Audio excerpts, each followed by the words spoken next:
Good afternoon, everyone, and welcome to the New York Chapter's Gold and Silver Circle induction ceremony. This is only the second year in doing the Gold and Silver Circle. The 11 people who will be recognized today are part of an elite group of media professionals who have made significant contributions to our industry. Our two Gold Circle nominees have devoted 50 or more years to media, while our 9 Silver Circle inductees have made their mark for 25 years or more. We celebrate their accomplishments and their presence here in New York.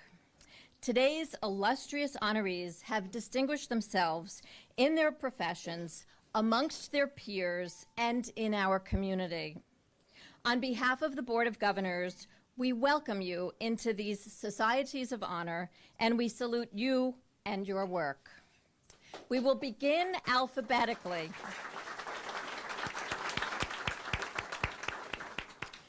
We will begin alphabetically, like I said, with the Gold Circle inductees. She's a multiple Emmy winner. Among her many accomplishments, she held anchor positions at ABC, NBC, CNN, and was the first woman to co-anchor the CBS Evening News. Please welcome trailblazing journalist Connie Chung with our very first induction.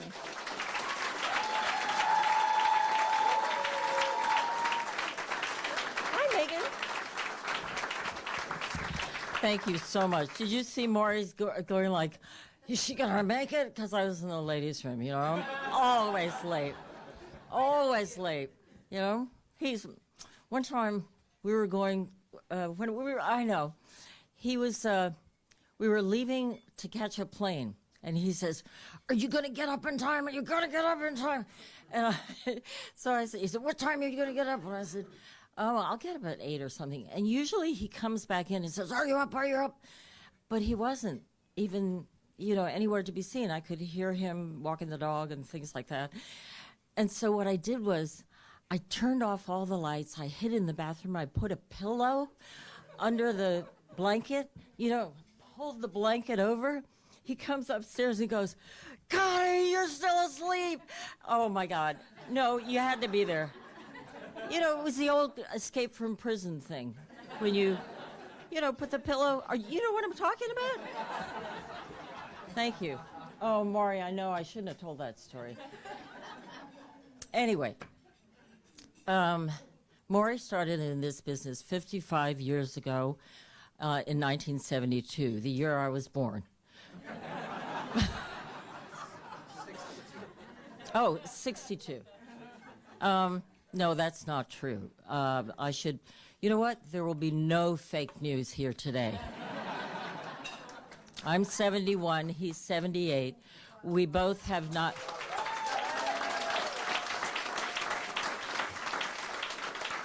Isn't that amazing? You get applause for being alive. Yeah. So we both have not had any facelifts or, tucks or Botox or anything like that. We don't do drugs, but we drink a lot. But not today, because unlike you inebriates out there who went to the cocktail thing, we didn't do that. As you know, Maury has been determining the paternity of every child in America.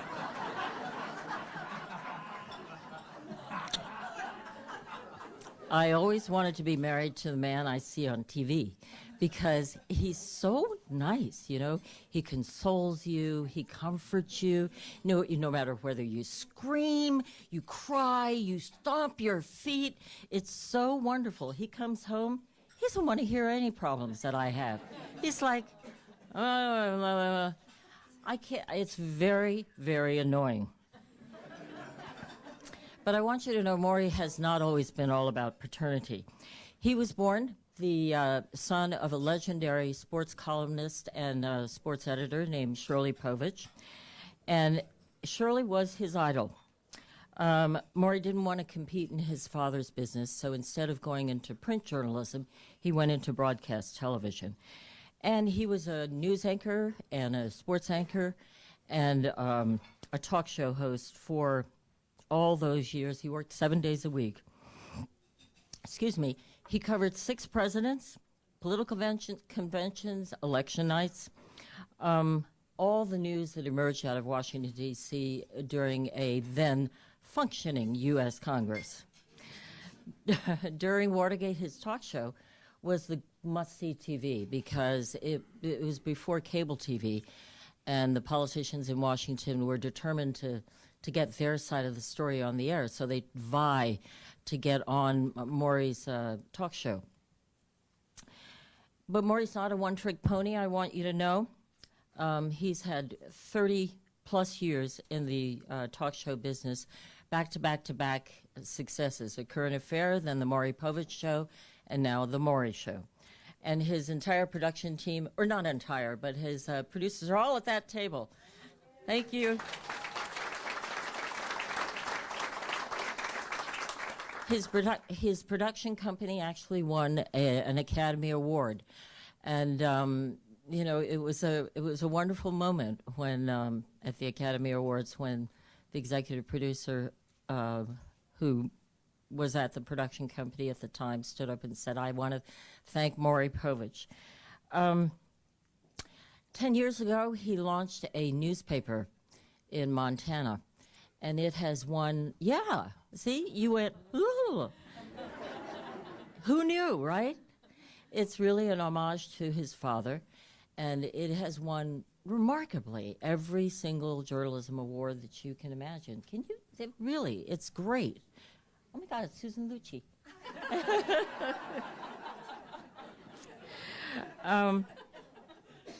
He's the baby daddy of 3 grown children. You know what? No, I can't. I won't tell another story. Yeah, okay. Baby daddy of 3 grown children, Susan, Amy, and Matthew. And you know how they always say 4 wonderful grandchildren? Well, they really are wonderful. But it's an adjective that's stuck to the word grandchildren, 4 wonderful grandchildren.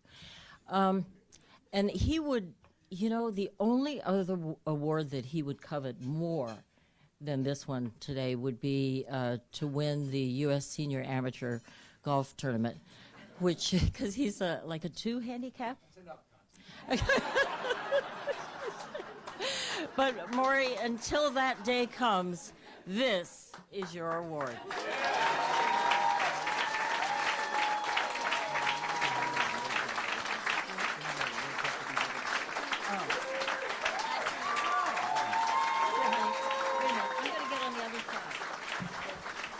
Okay.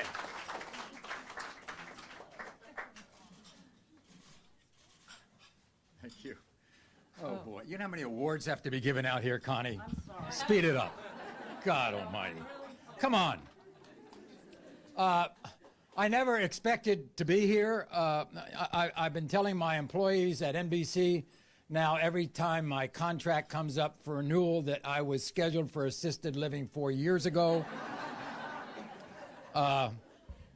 Connie almost had it right. It started at a 5,000-watt radio station. Really, it did. 55 years ago in Washington, my hometown. And my first big story was covering the Martin Luther King rally at the Lincoln Memorial. And my assignment that day was to cover the anti-Martin Luther King demonstration at the other end of the mall, all the way near the Capitol, because there were 10 American Nazi demonstrators there, surrounded by 50 D.C. cops. And so that was the end of that story. But I can still claim I was there to see Martin Luther King. Now, there's only one way to get here, and that's to hang around, which I've been doing, sometimes not successfully. I've touched all the bases, NBC, CBS, ABC, Fox, and not all of the exits at those places were nice, I might add.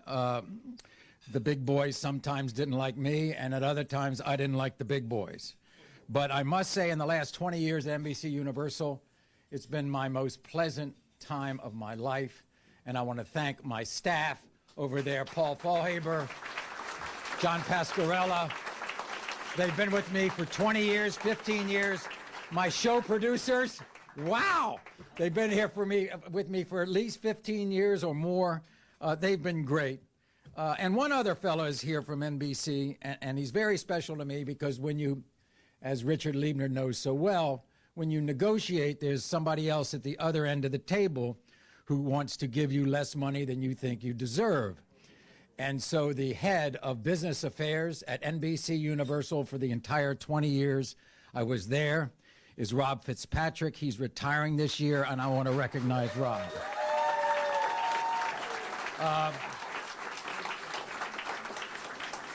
So, one more moment. I want to say a couple of things about my family. My family is, some of it is here. Lynn Povich, my sister, is here, along with my brother-in-law, Steve Shepard. You have to understand my family is a very kind of delicately balanced media family. Lynn is the author of the best-selling book, The Good Girls Revolt. She was the first woman senior editor at Newsweek. She's editor-in-chief of Working Woman. Her husband, Steve, was the editor-in-chief of Business Week for 20 years after being at Newsweek. Connie, of course, is Connie. You don't understand about Connie. I mean, she is an everyday surprise in my life. I mean, I never know what's going to come out of her mouth or what she's going to do. On our 15th anniversary of the show, she jumped out of a cake. My brother was the senior partner at Williams & Connolly, one of the great Washington law firms that represented the Washington Post. And then there's me. Maybe Bob Costas put it best one time when he had my father and me on his radio show years ago. Bob said, Shirley Povich has covered Ty Cobb and Walter Johnson and Babe Ruth and Maury, who spent time covering Joey Buttafuoco.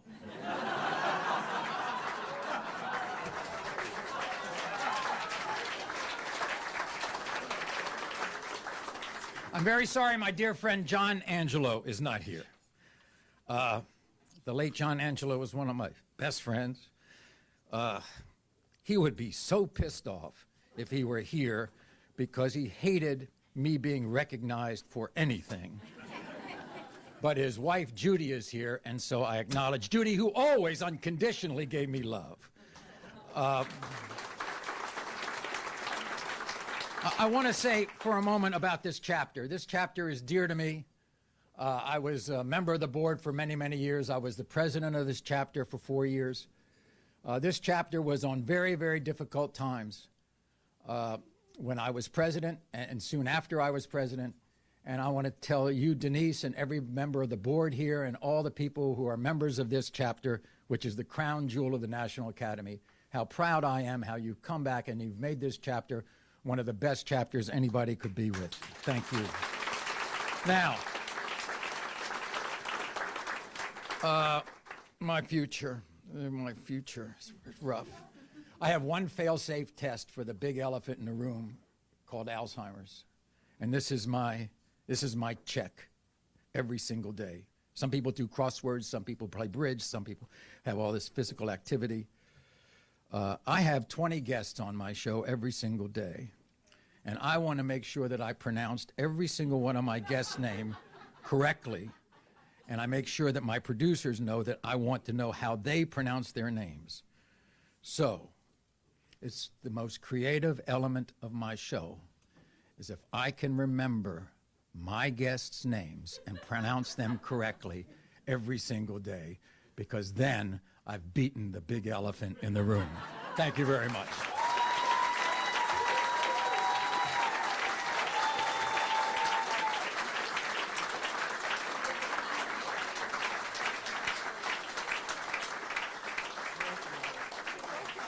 And I cannot begin to tell everyone in this room and everyone watching what a wonderful mentor Maury has been to the New York chapter. And he probably won't like what I am about to tell this audience, but we ran into financial problems back 15 years ago, and Maury loaned the chapter $300,000 of his own money to see us through some more challenging times.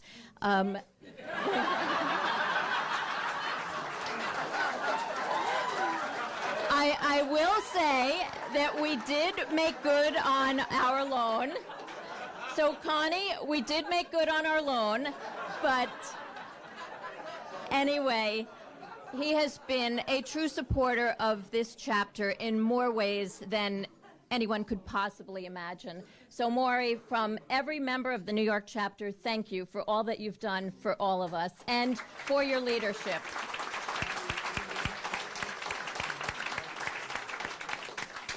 Moving on, when it comes to agents in the broadcasting news business, our next presenter is in a league unto himself. Please welcome United Talent's Richard Liebner, who himself is a member of the Gold Circle.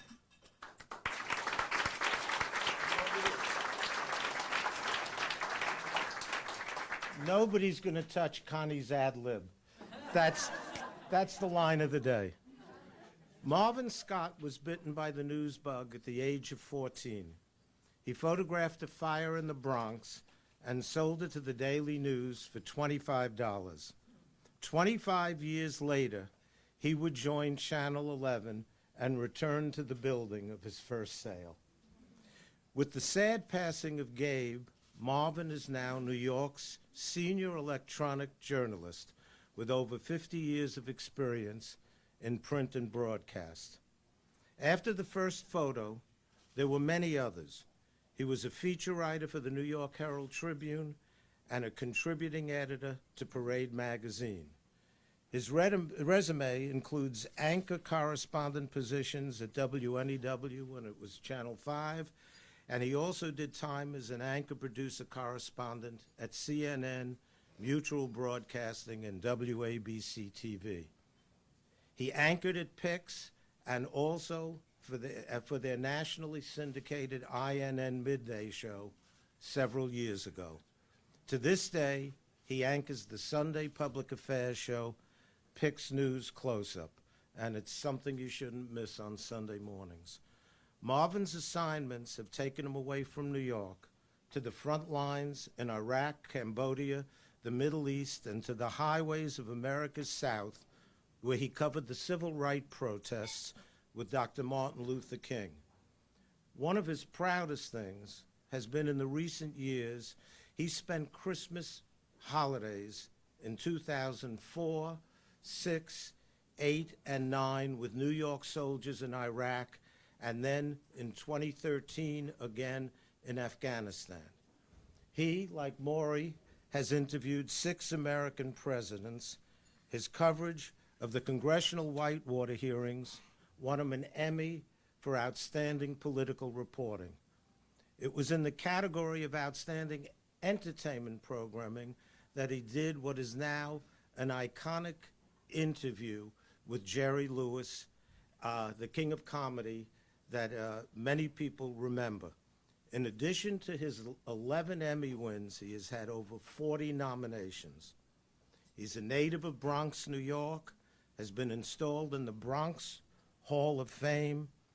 He is a recipient of the Ellis Island Medal of Honor for Distinguished Americans in 2001. He was inducted into the Silver Circle. Today he enters the Gold.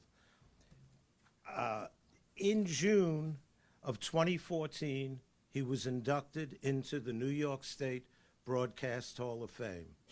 In the foreword of his first book, which came out recently, As I Saw It, A Reporter's Intrepid Journey, Dan Rather wrote the following. The dictionary describes intrepid as being of resolute fearlessness, fortitude, and endurance. That is exactly the right word to describe Marvin Scott's journey as a lifelong reporter and to describe the man itself. It fits Marvin like a bespoke suit. End of quote. Now entering the Gold Circle, the ever-enduring Marvin Scott.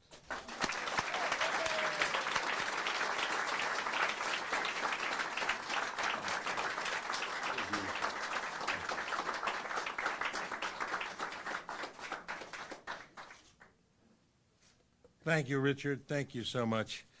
Oh, Richard has represented me for almost 4 decades now. And not only has he been my agent, he has been my mentor, my friend, and at many times my shrink as well. One thing about Richard, he always made sure the ink was dry. Thank you, Richard.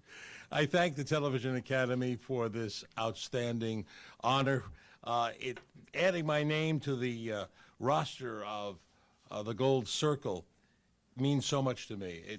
The Gold Circle, whose members include Walter Cronkite and Gabe Pressman, who were inspirations to me and also help inspire me to enter into this profession. You know, I also want to wish and congratulate my fellow honorees today. Maury, 50 years, does it feel that way? It doesn't to me, no, not at all. To also the recipients of the Silver Circle. This represents the pinnacle of achievement because for a home-ground kid who, Richard said, started his career with a fire that ignited his career back in the Bronx. I took a picture of this raging inferno, sold it to the Daily News. They gave me a $2 messenger fee, not bad for a kid to supplement a $1 a week allowance. But on top of that, they published the picture, then sent me $25. But the best part of it was, when I returned to my apartment building in the Bronx, all my neighbors were converging on the corner, and they wanted to know what happened. I told them. 14-year-old kid, my first story. I've been telling stories ever since. I figure I've told at this point about 15,000 stories and give or take about 30,000 interviews. It has really been a journey. I consider myself a storyteller, and I figure of the course of those stories, it has just been such a wonderful, intrepid journey. And it continues to be an exciting journey for me. No 2 days are ever alike. It's all an education, an intrepid journey indeed. From walking through the coal fields of West Virginia with a young senator named John F. Kennedy seeking the presidency, to traversing the highways of the South with Martin Luther King, to a midnight interview with Yasser Arafat in a finished basement in Beirut, to sitting in an underground bunker at the Suez Canal, and even to a visit in an opium den in Cambodia, a high point of my career. As I listened to Richard's introduction, it brought back a kaleidoscope of images, very, very rich memories. The most memorable moments are centered on the people I've met, the places I've been, the history I've witnessed. Now, often I've noted that the heart of every story is a person, the people who make the news. And the one who stands out to me is the bravest person I ever met. You'd think it'd be a dignitary, a head of state, or a celebrity. No, this was an 11-year-old girl who needed a heart and touched mine. Very inspirational story. And the sources I've nurtured over the years prompted my wife once to inquire, you have the strangest friends. Why? Because of the names, the strange names they left in the messages on my machine at home? There was Bear. He happened to be a mob informant, a mob hitman. Dog Day, as in Dog Day Afternoon. Hurricane, as in Reuben Hurricane Carter, who would call me collect from prison. And then there was Parakeet. He would call me from Attica. You know, this recognition, it is very meaningful to me because it's recognition by my peers of the dedication, the honesty, and the passion which I have strived to project in my reporting all these years. But I look at it as somewhat of a bonus as well because I've already been enriched by something that's far greater. The personal expressions of gratitude by the viewers who email me or who I meet on the street, and then shake their hand and say, thank you. I've enjoyed listening to your stories over the years. I was particularly touched a couple of years ago by a woman who saw me crossing the street at Madison and 34th Street. She shouted out to me, Marvin Scott, Marvin Scott. I stopped on the other side. She raced over, clasped my hand, said, I want to thank you. You made me cry. I looked at her quizzically, and she said, I watched your broadcast with our soldiers from Afghanistan, and I was so touched, and it was so emotional, I cried, thank you. That means a lot. Also, having a soldier clasp his hand into mine and say, thank you, you made a difference for my Christmas. I have to tell you, 50 years in this business, I'm prouder of nothing more than those visits with the troops on 6 occasions and bringing them a taste of New York in form of bagels, hot dogs, and cheesecake. They loved it. It was really something. And I have to, all my years in this business, I'm repeating something I haven't here, but I want to tell you I'm proud of the fact that I've just begun my 38th year at WPIX.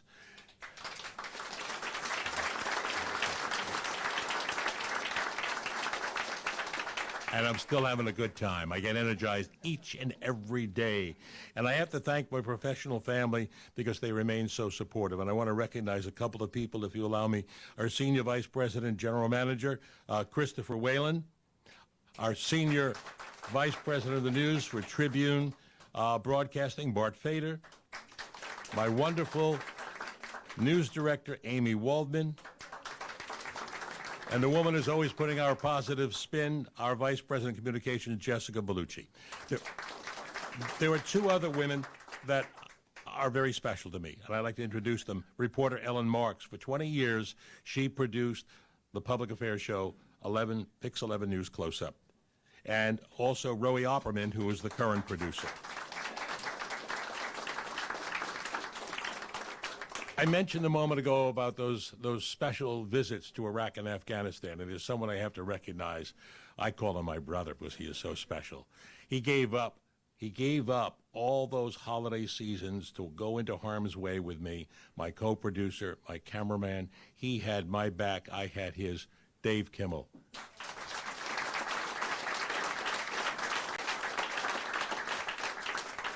I missed one woman here. If you'll permit me a turn of a phrase, it's not behind every man, but this woman beside this man is my wife, Lori, my greatest cheerleader, my critic. Her faith in me propels me and inspires me each and every day. You know, it's been said, if you love the work you do, you never work a day in your life, and that's really the sentiment. And my induction into the Gold Circle that serve as reminders of what a wealthy man I am. I feel so rich, having known at an early age just what I wanted to do in life.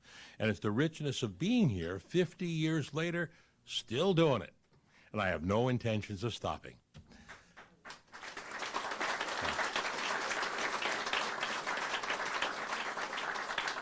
It was Teddy Theodore Roosevelt who once said, far and away the best prize that life offers is the chance to work hard at work worth doing. I have to say I thank God for giving me the ability to serve so many years in a worthy profession. And I give thanks for the wonderful recognition of my fulfillment of my boyhood dream. Thank you all very much.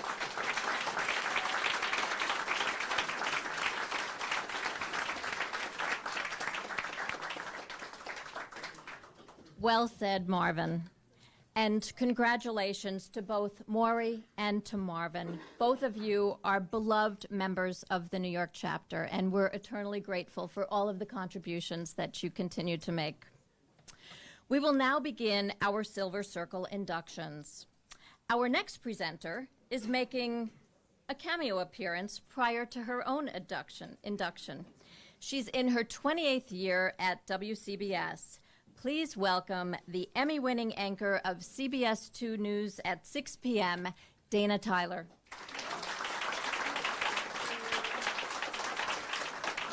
Hello, and thank you so much. The honoree into the Silver Circle is someone whom I've worked with more than a decade at CBS 2. He is standing right over there, just so you know. Bruce Brower was a graphic designer at WNBC before becoming design director.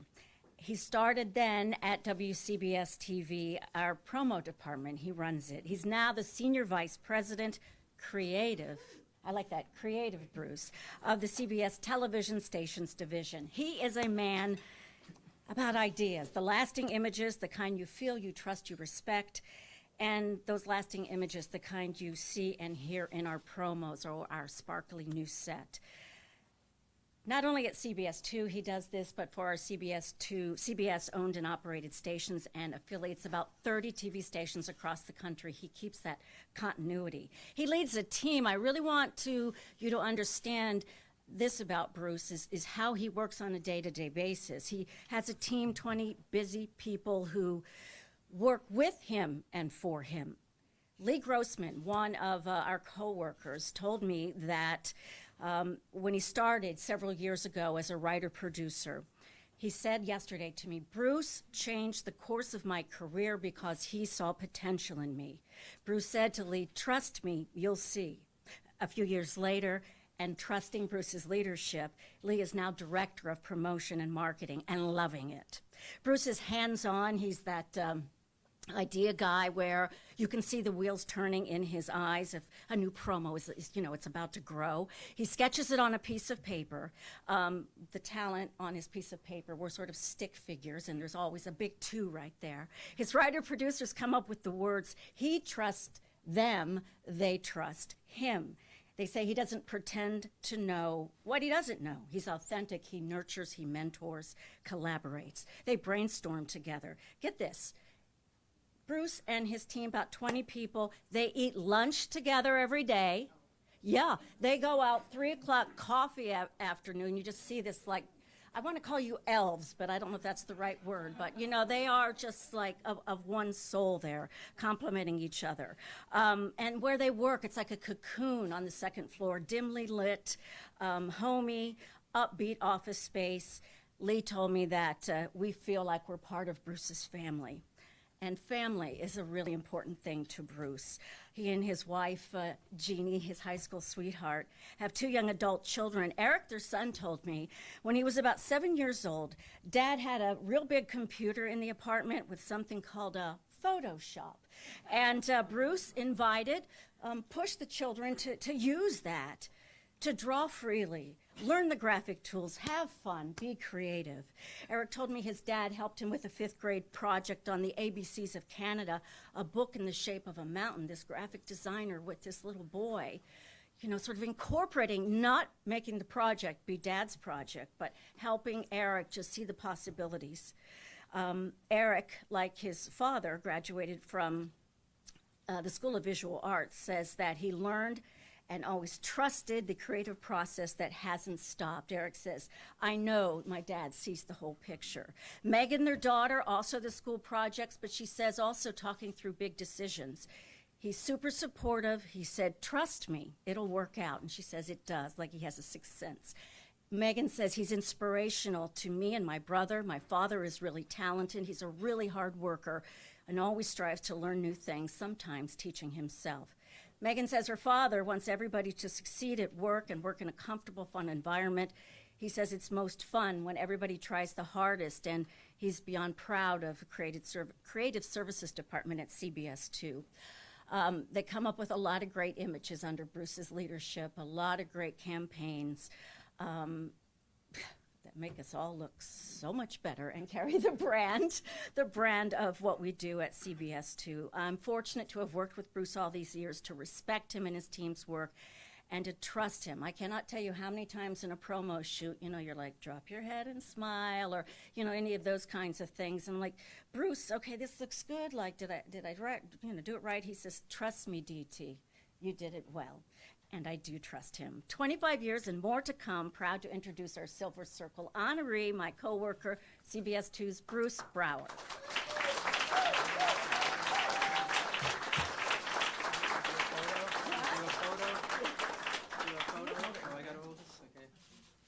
How's that, okay? Thanks, okay, good. Very nervous. I have something written out. I was nervous. It's okay. That was great. Oh, so much to work with.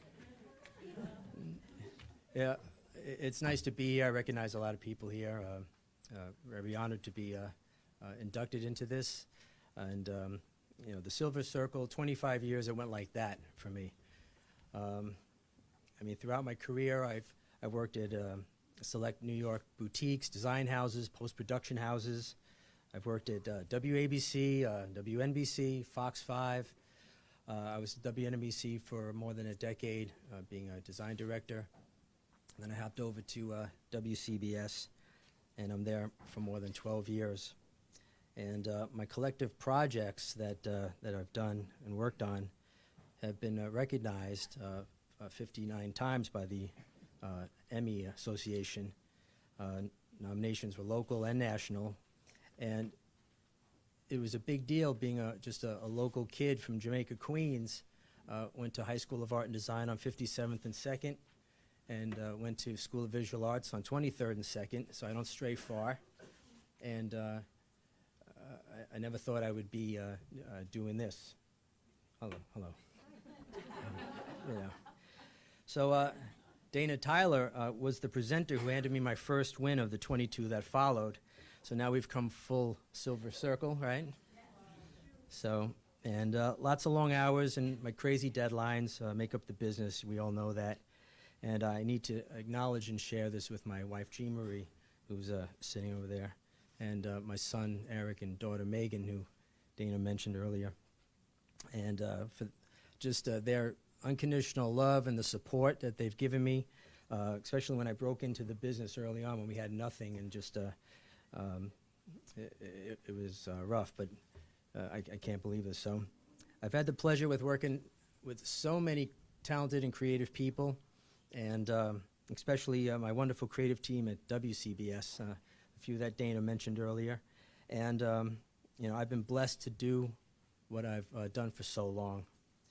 And I'm looking back, you sum it up all in a nutshell, is what I was doing. So I got a little list. I mean, I don't have hit TV shows, and I haven't been in opium dens in Cambodia. but you know, I worked on 10 tree lightings, 6 Olympics, 5 presidential elections, inaugurations, 3 blizzards of the century, a bunch of World Series parades, the New York blackout, and 9/11. So thank you very much for this honor.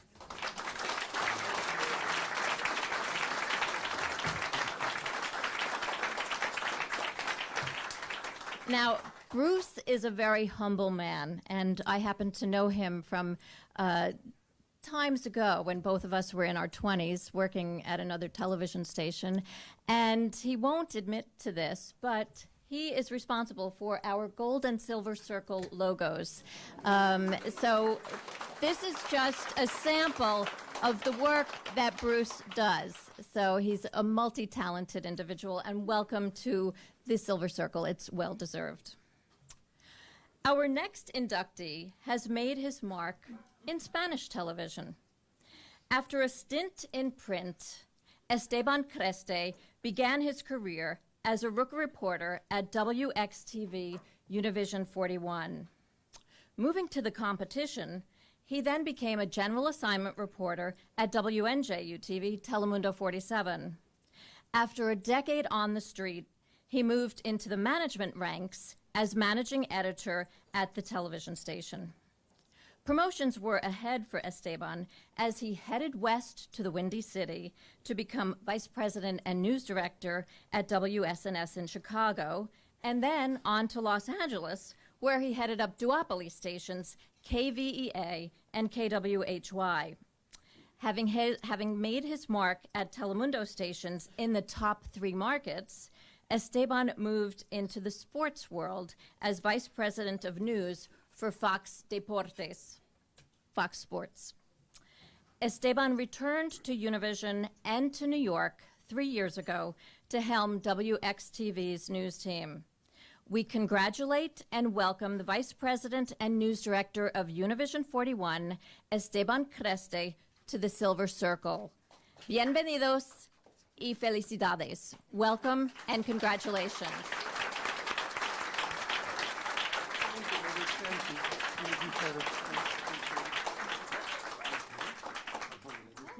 There we go. Thank you very much. Hold it for me, please. I also have some breathing words here because, yeah, you get a little nervous here.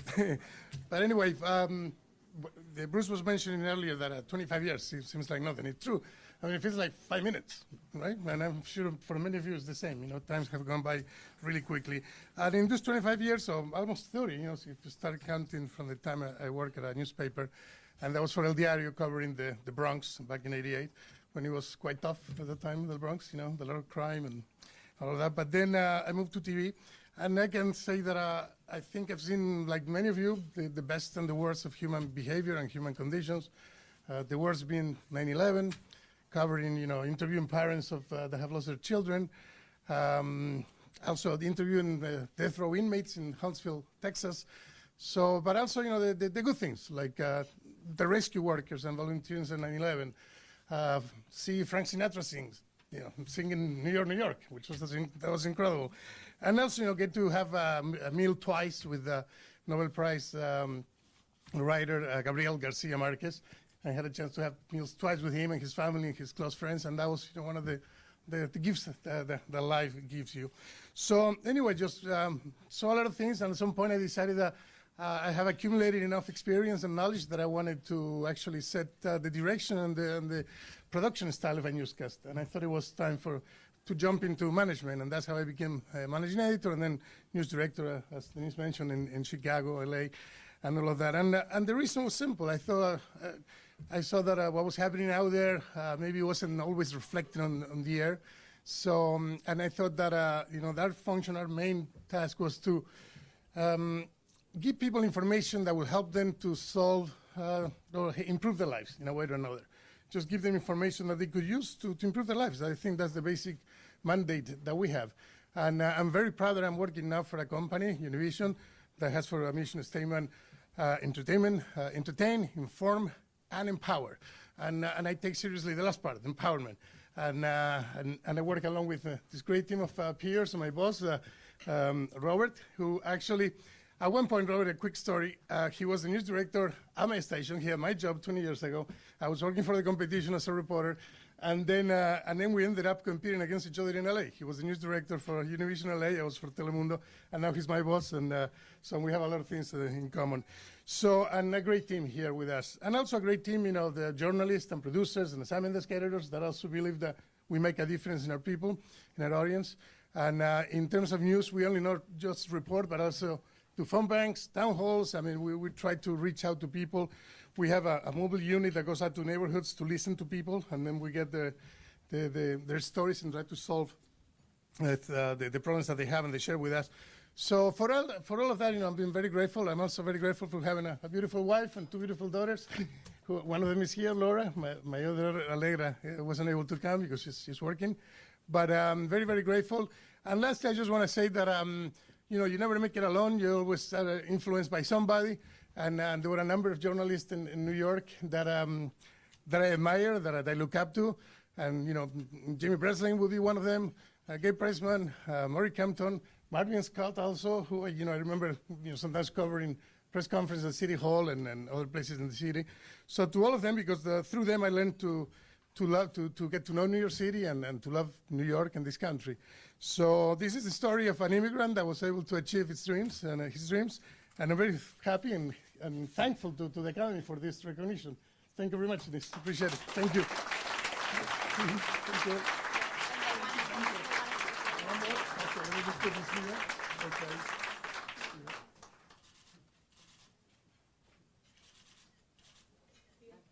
Thank you. Appreciate it. Congratulations again. Our next presenter is multi-talented and very active on the production front. Her hard work has earned her a position in the executive ranks. Please welcome the Emmy-winning news director at Pix 11 and also a governor of the New York chapter, Amy Waldman.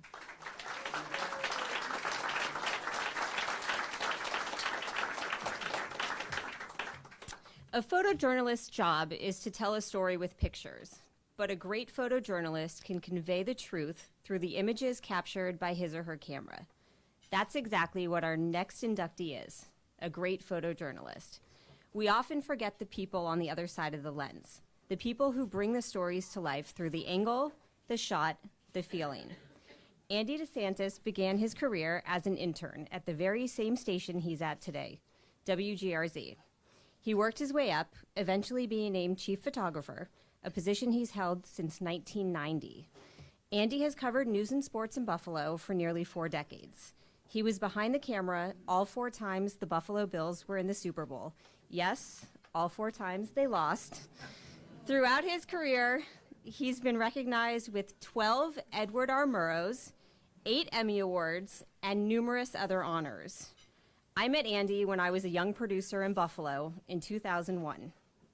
He immediately took me under his wing and mentored me, like he does to almost anyone who walks through the doors at WGRZ. He's been a leader to so many in the field, training and mentoring his colleagues and peers. In a field that's constantly evolving, Andy always stayed ahead of the new technology, overseeing the transition to 6 different video formats.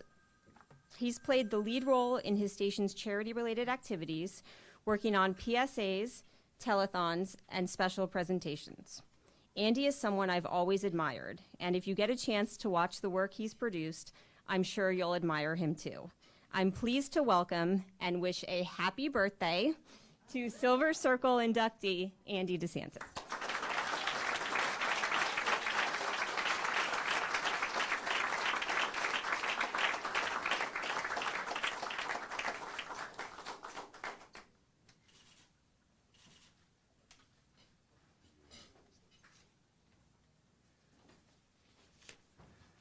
See those guys back there? That's where I'm usually at. I think this is the first time I've ever had to stand in front of a lectern and speak, so bear with me. I thank the Academy, my fellow inductees for this wonderful award. I've been privileged enough to work with, over 38 years, the best anchors, reporters, producers, and other photographers in the field. To me, this is like, it's like the circle of my broadcast life. I walked in today and I saw Randall Stanley, who was my news director, who's at News 12. 34 years ago, I worked with Maury Povich at News 5 in Washington. And today, my general manager is here, Jim Tollner, with his lovely wife, Bernie. Thanks for coming. And, of course, Kevin O'Connell, who was inducted last year, and his lovely wife, Carolyn. Thanks for coming. My whole career has been about telling people's stories, and that's been my drive all these years. I never thought I'd be standing here with you two next to me, Megan and Susan. To say I'm nervous is an understatement. I just think, you sort of learn from the people around you, and I've spent my entire career learning my craft. And I think that's where my success comes from. There's a lot of people to thank, but I want to tell you, one day God looked down on me, and I met my wife, Julie. Next month, we'll celebrate our 30th anniversary, and people ask, what's the secret of your relationship? And we're still dating. Every week we have date night, and our happiest and most content times are spent together. So we've been blessed with. We've been blessed with 3 beautiful, talented, caring daughters who are grown now and have great careers of their own. My youngest is finishing up college, and she's going to be a teacher. They say that if you have 2 or 3 good friends in your life, you're blessed. My best friend has been my best friend for 50 years, and we see each other every week. I hang out with my high school fraternity brothers, and there's about 30 of them. So, I've been blessed in so many ways, it's unbelievable. I'm just a regular guy who was raised in a middle-class family in Buffalo, actually outside of Buffalo, Kenmore, New York. It's like 1 square mile. Wolf Blitzer went to my high school. Jeff Glore went to Kenmore East. I went to Kenmore West. West is best, East is least. So Glore went to the bad high school. So for a small community, we've turned out a lot of good broadcasters.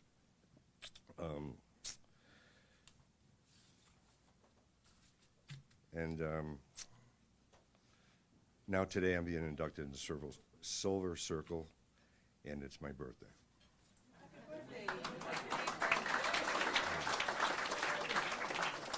So if you pick up your phone and you Google who's the luckiest guy in the world, my picture might pop up because, I mean, I could never even imagine this.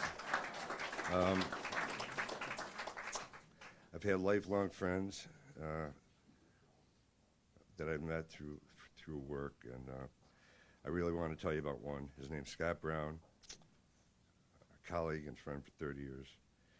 Gifted reporter, journalist, and storyteller, and Scott lost his battle with cancer last March. We used to come to the Emmy Awards. He won 11 New York State Emmy Awards, and he was just the greatest guy and the best person to work with. One day after 15 hours of editing, I said to Scott, I was a little irritated. I said, I spend more time with you than I do my wife. And he, without missing a beat, he looked at me and he said, you've won more Emmys with me. Now, that was Scott. He was a great guy. I know he's with me today, and I share this with him because I don't think I'd be standing here without Scott Brown. So, thank you, everyone.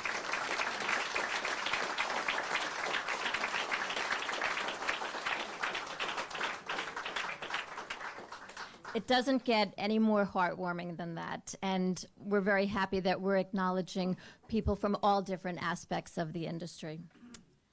After a long and distinguished career in news, our next presenter was inducted into the Gold Circle last year. He returns in a new capacity this year. Here is news pioneer Norm Fine with our next inductee.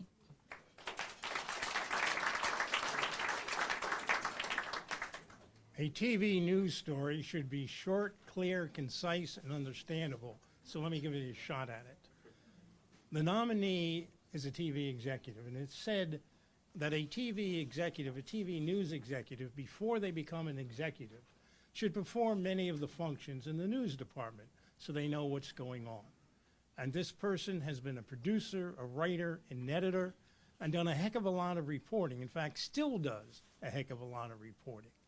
And they say that the executive should work in different markets to get a broader understanding of what's going on. And this nominee has done that. He worked in a place called Savannah, Georgia, the 91st market in the U.S. He worked at a TV station in a place called New York, the #1 market in the country.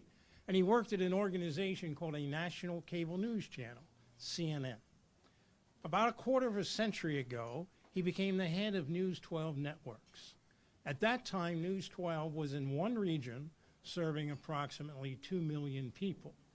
Under his leadership, guidance, and direction, it expanded to 7 regions, serving more than 11 million people, and became the most watched TV service, not the most watched news service, the most watched TV service in its footprint. And he did it in a way which was interesting. He did it by following the direction of the First Amendment of the Constitution of the United States and the founders of this country.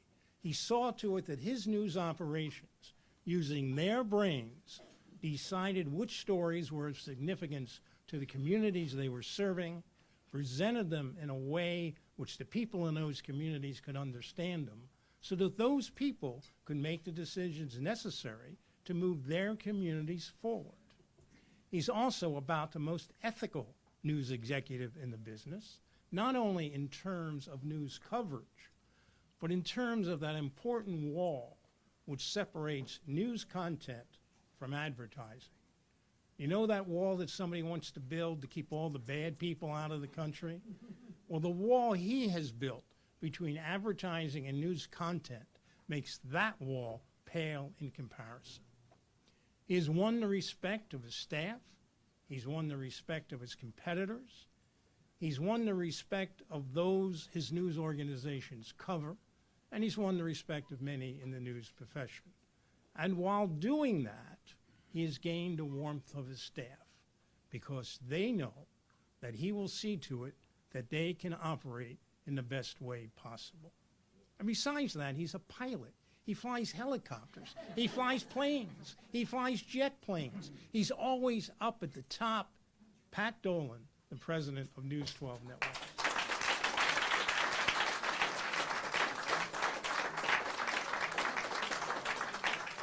I uphold the Constitution and I fly jet planes. That sounds good to me. Norm, thank you for those kind words. You know, it's true. You're always right. That's just gelling for me now. But, you know, building a multi-studio, hyperlocal news network across the footprint of the #1 market sounds complicated. But actually, it was very simple. We just listened to Norm. That's how we did it. I'm going to thank the Academy for this recognition. It's flattering, but of course the honor belongs to all the troops who put out an award-winning local news service every day. I really do one thing. I really only would do one thing very well, which is that I surround myself with very smart people. Right? They bail me out again and again. They do a lot of heavy lifting. They come up with great ideas, and I collect all the credit. It's a great gig. Some of those people are with me, and I hope you'll indulge me. I'd just like to introduce them. Let's start with Norm. You may know he came to us from NBC like 30 years ago, and actually he drove the bus as we expanded out the News 12 network to the entire footprint. Steve Weinberg really wanted to be an assistant coach for the Knicks. Sorry, Steve, but instead he did a double triple with us as our senior VP for ops. Deborah Kohler-Feeney has worked many miracles with marketing, and we still love her even though she's a Celtics fan. Milan Krajcic, our Vice President for Technical Operations, does the work of 10 normal humans and only occasionally has to be rebooted. We have two excellent news directors here that I want to mention, Randall Stanley of New Jersey and Stan Kowalski of Westchester. And we have an alumni with us today, Ralph Sorrenzio, former chief of our sales team, who almost single-handedly convinced the advertising community that News 12 was a going thing. That really, really helped us.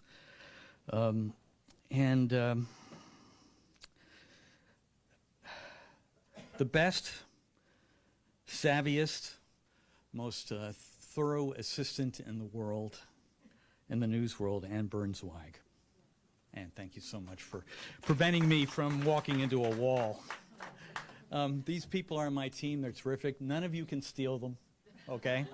And by the way, we spent the last 30 years training up hot young talent only to have them leave for the competition and knock it out of the park. So you're all welcome, okay? And lastly, I would like to call out my father, Charles. He not only transformed cable TV, but he came up with the News 12 concept.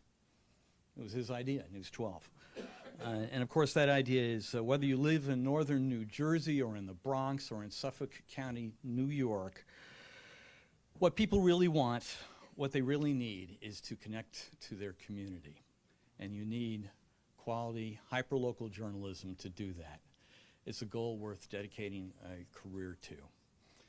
So, Dad, if you're watching this streaming live, thanks for the job. Really enjoyed it. And thank you again for this terrific honor.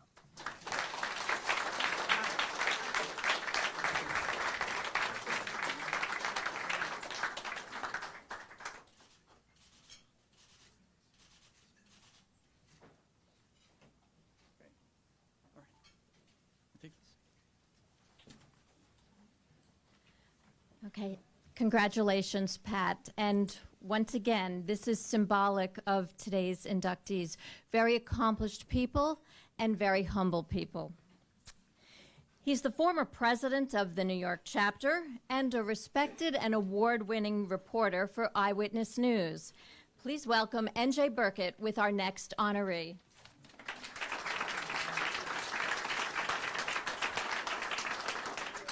Wow, thank you. You know, there are some stories that Mark Fettner will take to his grave. After all, he was the last director to work with the legendary anchor team of Roger Grimsby and Bill Beutel. Mark began directing Eyewitness News in 1979 and retired in 2011, a 32-year career. Think of that, 32 years in the control room. I mean, not the whole time in the control room. I mean, they let him out from time to time. No one in the history of the television station, in my view, has directed more newscasts at WABC TV than Mark Fettner. I have no doubt that is a record that will live forever. Now think of the changes that Mark has witnessed. In 1979, directing Eyewitness News was like landing a man on the moon, and it looked like it, with more than a dozen people in the control room with Mark commanding the mission from the front row. From blackouts to race riots, winter storms, plane crashes, and political conventions, Mark has brought all of these news stories and more into the homes of millions of people. By the time he retired, the control room was down to 2 people and no cigarette smoke. And now a personal observation. From my first day at Eyewitness News to Mark's last day at Eyewitness News, I will admit, this is a confession, that I never got in front of the camera fast enough for Mark. And for that, I apologize. That said, it is my pleasure on behalf of the Board of Governors of the New York chapter to welcome Mark Fettner into the Silver Circle. Mark?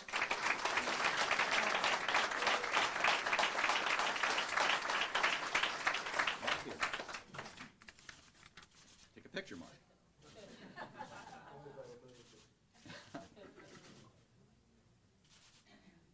Okay, I'll hold this for you.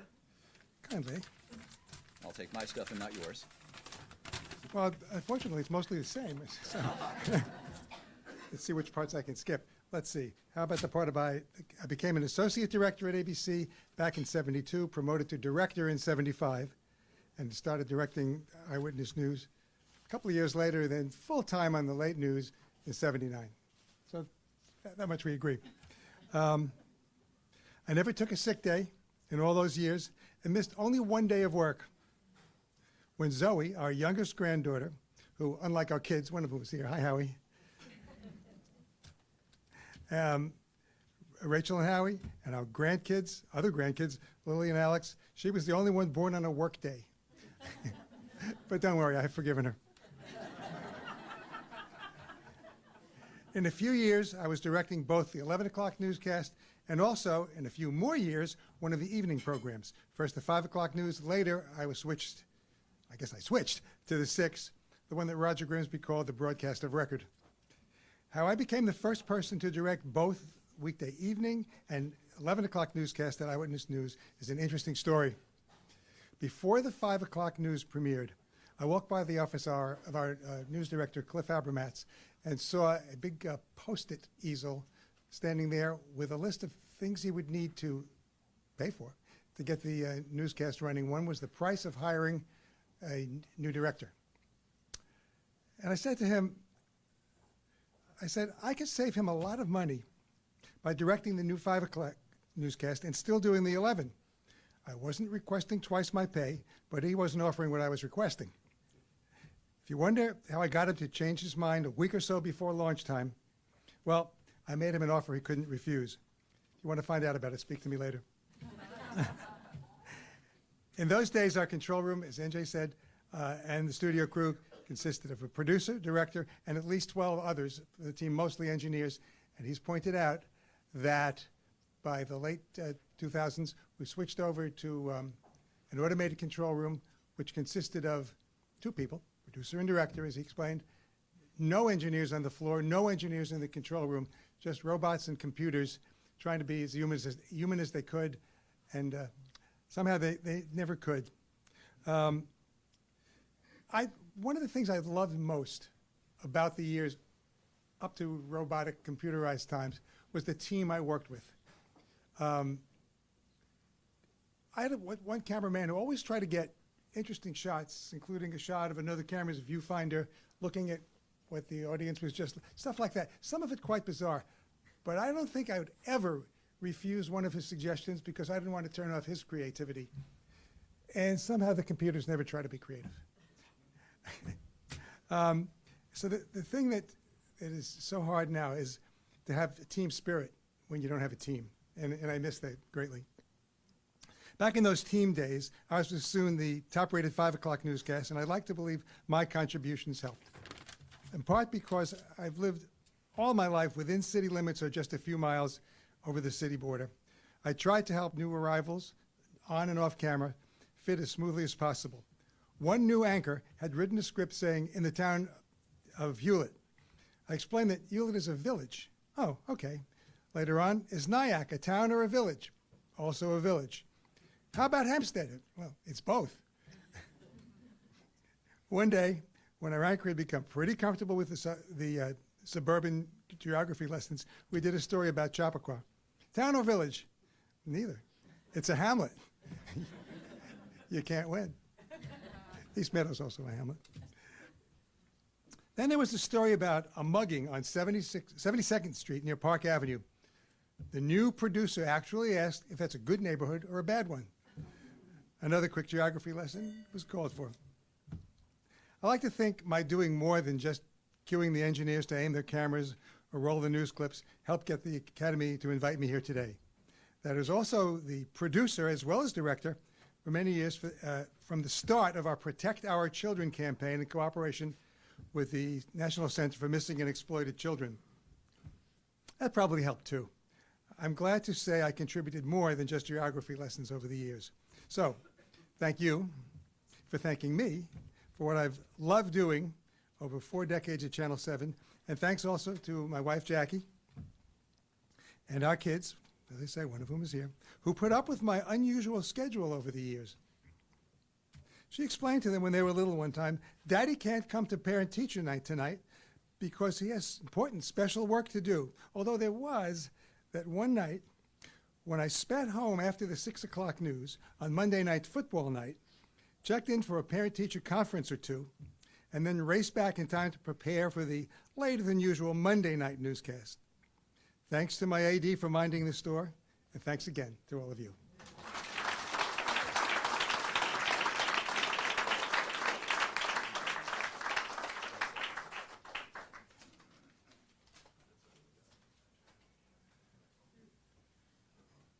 Congratulations again, Mark. Sports broadcasts are better thanks to the contributions that our next presenter makes. She has served as the music supervisor for 8 Olympics. Her company has composed the Major League Soccer anthem heard at every MLS soccer stadium in this country. An entrepreneur and the Emmy Award-winning owner, executive producer of Audio Brain. Please welcome Audrey Arbini.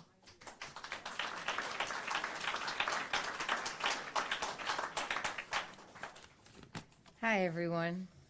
I hope you're having a good time. This is very, very exciting for me because sports is my thing, and this is a big honor. But the man I'm about to induct, he really needs no introduction to many of us. For 40 years, he has raised the bar, the way we view and experience sports. And he has truly been a pioneer and a visionary who has elevated the game for all of us. John J. Filippelli is one of the most influential and the most respected executives in all of sports television. He is responsible for every aspect of the on-air content for the YES Network. He's the only person in sports broadcasting history known to have earned more than 100 National Emmy Awards nominations and also more than 100 local Emmy nominations. And this is the part I like the best. He built his career and legacy from the ground up.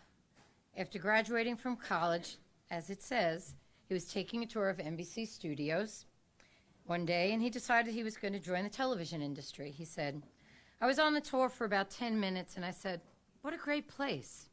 I'm going to get a job. And he started on a weekend shift, running reports from the news wires to the news desks. And then he began pitching stories to the people who covered sports. And the rest, as we say, is history.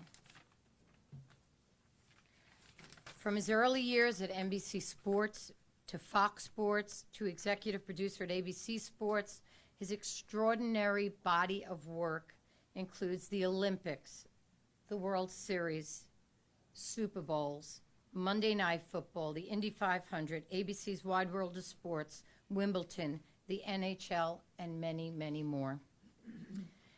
And what many people believe is the key to his success is his true passion for sports storytelling. His philosophy, the way we cover the game is almost as important as the way it's played. Because the imagery and commentary we provide become lasting memories for the viewers. He joined YES as its very first employee in 2001, and his task, which a lot of us can appreciate the enormity of, was to build from scratch all on-air elements of a television network in just 5 months before its launch in March of 2002.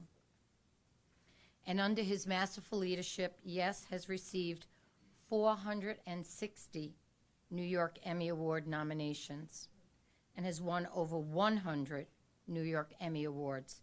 The network was the first to broadcast 3D and interactive MLB broadcasts. It was the first to simulcast a sports radio talk show. And with so many other firsts too numerous to mention, this man is second to none.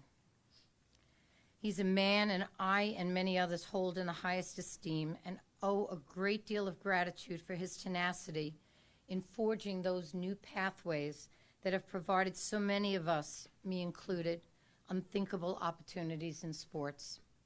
So it is my greatest honor and privilege to induct Mr. John J. Filippelli into the Silver Circle.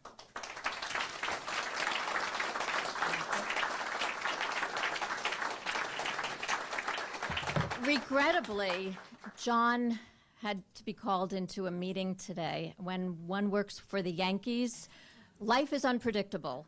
In any case, he wanted to express his gratitude for this honor, and we will certainly accept it on his behalf.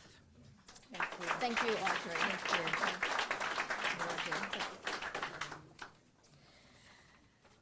Okay, moving on. Our next presenter is a career multitasker.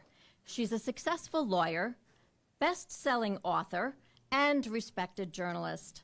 Please welcome the anchor of NBC's Megyn Kelly Today and Sunday Night with Megyn Kelly, Megyn Kelly.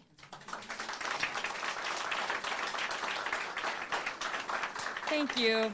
Thank you very much. So I am thrilled to be with you today and really excited to be introducing my friend, Susan Lucci. I met Susan for the first time a few years ago at a book event that my husband Doug, who's a novelist, was attending with Nelson DeMille. And if you don't know Susan, she and her husband Helmut are very good friends with Sandy and Nelson DeMille. So we spent this event with my husband Doug fanboying after Nelson, who he loved, with Susan, as it turns out, fangirling after Doug, and with me fangirling after Susan. So the six of us, just all with our husbands and spouses. We wound up becoming great friends with both of them and have since had many great social occasions together. And I love to tell this story because it completely embodies what it is like to be friends with Susan Lucci. The six of us went out to dinner in New York, one of these swanky places. And, you know, halfway through the meal, Susan and I got up to go to the ladies' room together, as women do sometimes when they're out to eat. We go into the restroom, use the facilities. There we are, washing hands. Some woman comes in. She sees Susan. She about dies. Oh, my God, it's Susan Lucci. I'm like, I know, looking at you. And she's like, Susan's so gracious. She's like, oh, it's so nice to meet you. She had nothing but time for the woman. And then the woman looks at me and says, I know who you are, too.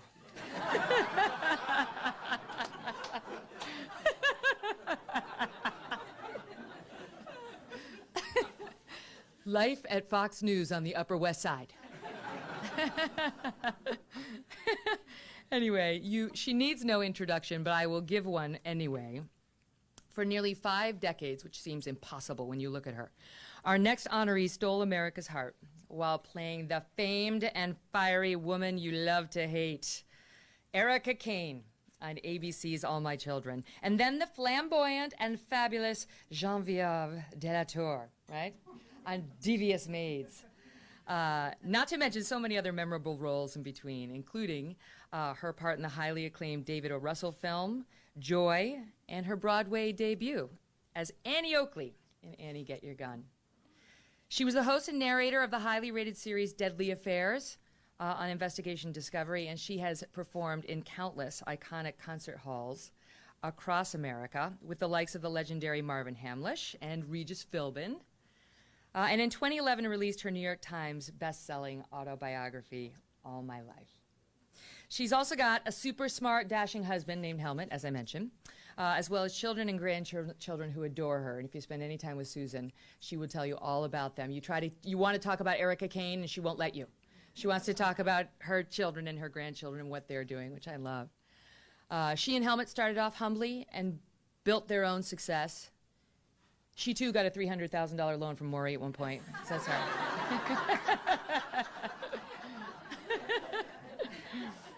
But she did it. She made it through her own hard work. And it is that special cocktail she has of charm and glamour and smarts and determination and resilience that makes us stay in love with Susan Lucci. We fell in love years ago. She's a legend, that's clear. That's an overused term, but in her case, it's true.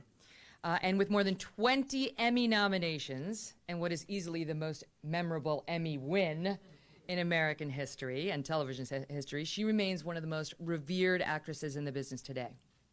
It's easy to note all of her incredible accomplishments over the course of her career, but what is oftentimes overlooked is her role as a trailblazer who paved the way for so many women in the industry today, and not just in acting. Originally, she was told she was too ethnic-looking to appear on television. Yes. She was told that, and her role as Erica Kane wound up amplifying the women's movement in the 1970s and gave a voice to many people who felt disenfranchised and undervalued. And with that alone, she forever changed the scope of television. I once asked her about how traditionally entertainment media types always tried to cast women as either too smart or super sexy, right? One or the other, but never both. And Erica Kane and Susan Lucci have both qualities in abundance. Susan looked at me when I asked her this question. I remember it was right after I was taking a beating for wearing a spaghetti strap dress to the Republican National Convention. And I was talking to her about how people couldn't seem to hold this idea in their heads about a woman being kind of saucy and also being smart and strong. And she said to me in that fabulous Susan way, "It never occurred to me that I would have to choose."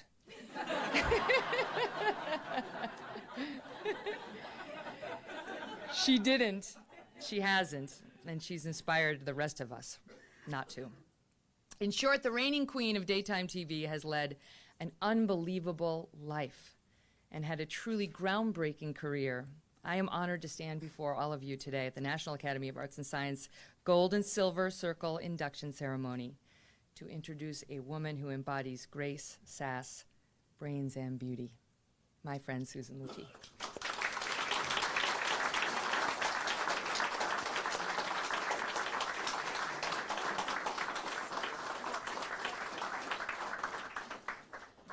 Let me give you the... Oh, here we go. Oh.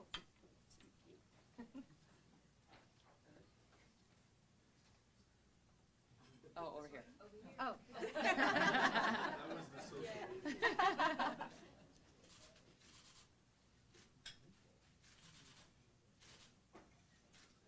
Thank you.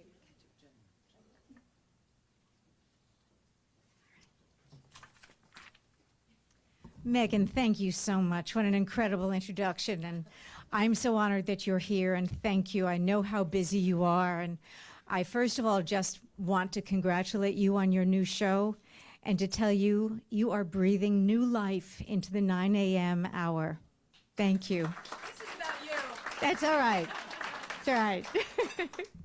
I also want to introduce the rest of my table. This morning you did a beautiful piece on our dear and beautiful friends, Sandy and Nelson DeMille, featuring them because you're talking about lung cancer. And I can't think of a more inspirational piece because Sandy is just the embodiment of everything everyone would hope to be under those circumstances and any circumstances. Because look at you. You're gorgeous and smart and wonderful, and thank you. And Nelson, for those of you who have been under a rock, has the #1 bestseller on the New York Times, The Cuban Affair. And Sandy accompanied him on his book tour, and we all know how grueling that can be. I want to thank two of my colleagues from ABC who are here to join me today. I'm so proud to be here with them here because they have been so much a part of everything I may have been able to do at ABC. Sally Schoenboom and Michael Cohen, who were the heads of ABC daytime publicity. I can't tell you, we have been in the trenches, both at All My Children, all over ABC, all over the country, also for Disney, and all those Emmys. I just want to say something in particular about being in the trenches. I mean in the trenches. Sally and I opened the ride at Disney in Orlando, Tower of Terror. And E.T. was covering it. In covering it, they asked Sally, would she get a shot of me, my reaction when I was coming down on Tower of Terror? And Sally said, sure. Well, the way they wanted her to cover it is that they mounted a camera on a hat that they put on Sally, and they said, okay, Sally, so to get that shot, you have to sit backwards on the front car. So the shot was of me, you know, terrified on the Tower of Terror, but it's Sally was the real shot. Thank you. You're welcome. No, once is enough for that. I have to thank our good friends, Linda and Fran Tarkenton, for being here. Please, I know everyone will want to see you too, and I'm so thrilled that they are here with me. After playing Erica Kane on All My Children, how do you follow Erica Kane on All My Children? The only possible way was Geneviève de la Tour on Devious Maids in Atlanta. Linda and Fran took my husband Helmut and me under their wing and made us feel so comfortable. It was such a sense of well-being for me. As an actress, or maybe it's just me, I don't know, but I think it comes with the territory. I worked in New York most of my life, somewhat in LA as well, but mostly in New York, playing Erica Kane for 40 years. In any case, suddenly I was in a different city, in a different place, and I thought, can I do that? Do I really do that? I can act? Okay. I can't tell you what it was like to be in a different place altogether, but Linda and Fran really made me feel so calm, so at home, so confident. Yes, I can do this. I can do this. And so I had the opportunity then to work on Mark Cherry's Devious Maids, which was wonderful. And last but not least, and certainly at the heart of everything I've ever done, is my dashing, smart, fantastic husband, Helmut Huber. Helmut has been with me literally every step of the way. He drove me to my acting classes before we were married, and those classes were at midnight. Then they were over at 3 a.m. He would drive home, and then he'd go to work. My father said to me at the time, Susan, you're going to kill that guy. He must be falling asleep at every traffic light between here and the city going back home. So he's been with me every step of the way. I like to think that I'd be standing here having accomplished things in my career anyway, but I certainly wouldn't have the big smile on my face that I do without Helmut. It's just the truth. And now can I just say I am so totally overwhelmed. Connie Chung, will you write my material? Congratulations to all of you who are sharing this place, this wonderful Natus Award, this Gold and Silver Circle here today. But part of me is thinking, I don't know if any of you saw when I did finally win the Emmy, I didn't hear my name because I would go numb after the 9th time I didn't win. And so this was the 19th time. And so I didn't hear my name. And Rosie O'Donnell took my evening bag, and my husband picked me up by my elbow, and I whispered in his ear, really? Really? Because I was so afraid that I'd go up there someday and it wasn't me at all. And and he said yes, and it was a wonderful experience. But I feel this way now, standing here in front of all of you today. I mean, I didn't go to Afghanistan, and I didn't see Martin Luther King in Washington, or tell the story of the burning buildings in the Bronx. I didn't. Erica Kane, on the other hand, Well, as Erica Kane, I did stage Prison Break.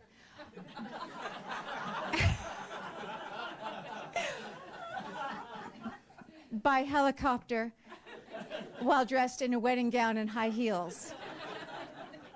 And I did fight a grizzly bear and win. So I had some great share of experience as Erica Kane. But as Megan did say, I was told that I probably would never work in television because I was simply too ethnic looking. And if only I had blue eyes, I might have a chance. But I didn't believe them. I knew what they meant. Everybody on TV at the time and in film, mostly everybody, not everybody. I kept thinking, Sophia Loren, she works. She's fabulous. I had olive skin, brown eyes, and dark curly hair. And I almost didn't go to the audition for Erica Kane because it was a really hot, humid day in July in New York, and my hair was particularly curly. And I thought, well, that's what they mean. So I took a scarf and I wrapped it around, hid my hair backwards. And I went in to have the first meeting. And they said, oh, we'd like you to come back. And do you have any questions? And I said, well, don't you want to see my hair? And they said, no, it's okay, we've seen enough. And I thought, okay. I had wonderful teachers along the way. Yale School of Drama, Royal Shakespeare Company in London, Martha Graham Dance, who encouraged me tremendously. And so I didn't believe them when they said it was just about a look. And I had a chance to audition at ABC. I had just come to New York less than a year earlier.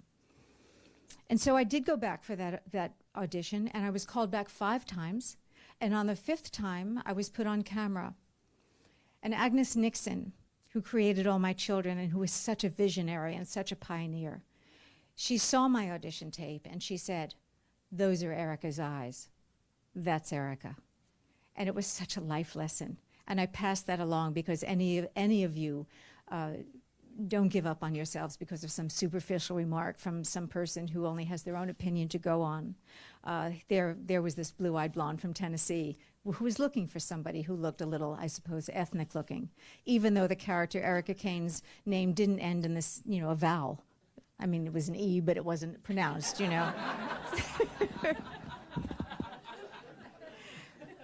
In any case, I loved the part when I read the audition scene. I loved her. I recognized that she was the naughty girl in town, and I didn't necessarily think that anybody else would get her. But I loved her, and I was anxious to play her, and I did. And what I saw in her was a great deal of spirit and determination. She was a fabulously flawed girl, and I got to play her as she grew into a fabulously flawed glamour girl. And I'm forever grateful for that. But what was modern about her and what thrilled me that people saw was that spirit, was that determination in her. And I'm so grateful to Agnes Nixon for having conceived of this character. This was 1970. This was a woman who didn't ever think she had to make a choice between being feminine and being strong. And so it was Agnes, really, who was the most modern of women. And even, she was more my mother's generation, but even later in her life, while she fortunately was still at the helm of All My Children, she was known as the youngest voice in the room. So I am so very grateful to Agnes that I had the opportunity that I did to play the character of Erica Kane, daytime, nighttime, anytime. She was a fabulous character in a fabulous company of actors, an ensemble from top to bottom, from cameramen. I hear you men speak so well in front of this microphone who are behind the scenes. I salute you. We all depend on you, those of us in front of the camera, and I thank all of you so much. And you spoke so well. I, on the other hand, could not get behind the camera. I could not do the graphics that we're admiring here today. So you have a very deserved place here as well. I thank everybody at Natus. Colleen, thank you very much. I probably owe this very much to you, Colleen Zink. Thank you very, very much. A colleague and a very, very talented actress. Colleen, thank you. I thank all of you for being here, and congratulations to all of you who are also in the class of 2017. Thank you.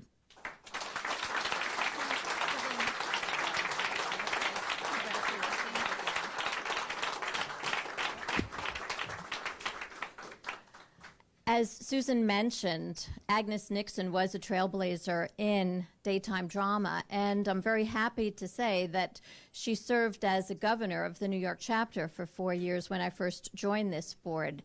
And fortunately, we were able to induct her into the Gold Circle last year. So, Susan, welcome to the Silver Circle, and you are in good company with some of your All My Children colleagues. From sports to community events like Tunnel to Towers and the Komen Race for the Cure, Todd Ehrlich does it all. He's the coordinating producer of the Emmy division of CBS Sports, as well as the Emmy-winning president and executive producer of T-Line TV. Let's welcome Todd Ehrlich with our next inductee.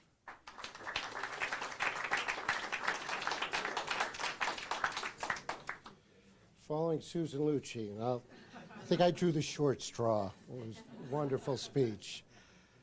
Consider the source. That's something my grandfather always said to me. Your local TV news anchor has always been and still is one of the main sources of information about your city, your country, and your world. Trust. Trust is the cornerstone of many professions, but it's exceedingly important in TV news. Walter Cronkite was once voted the most trusted man in America. The public trust in a news anchor is vital because they're the person that you welcome into your living room night after night, year after year, to deliver the news that's important and relevant to you. To me, the face of New York local news is Dana Tyler. Think about the most important and impactful stories of the last 27 years. If you close your eyes, I bet one of the voices you will hear is that of Dana delivering the news to you.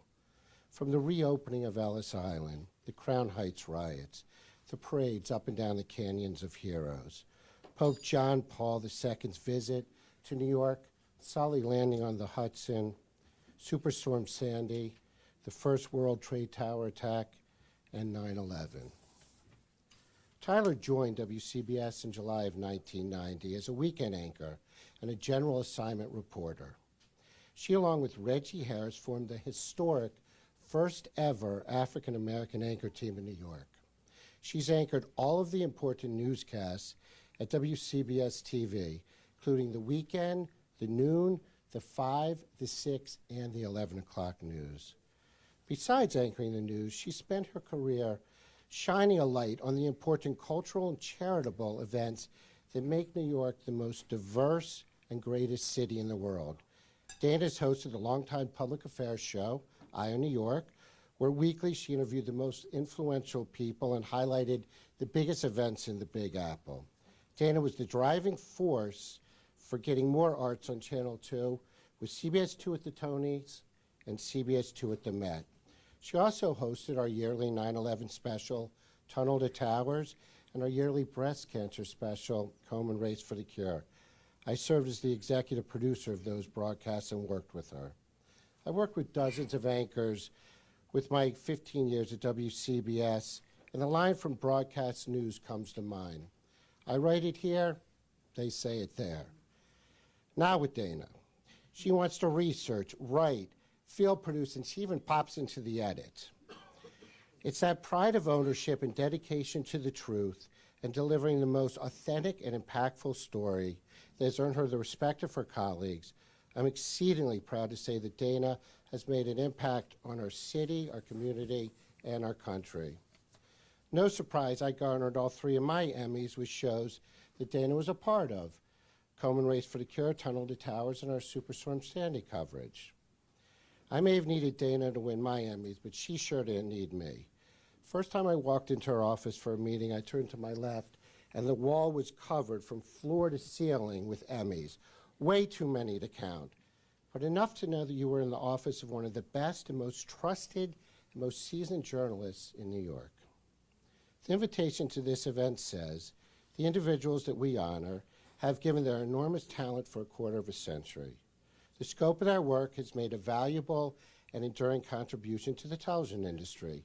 That certainly describes Dana to a T. In closing, she had a cameo role on Everyone Loves Raymond, playing an anchor everyone loves. How's that for typecasting? She also had a small part in the Woody Allen film, Small Time Crooks. You guessed it, she played a TV reporter. The only crime going on here is if I speak for one more second and deprive you of hearing from the brand new Silver Circle inductee, my coworker and my friend, Dana Tyler.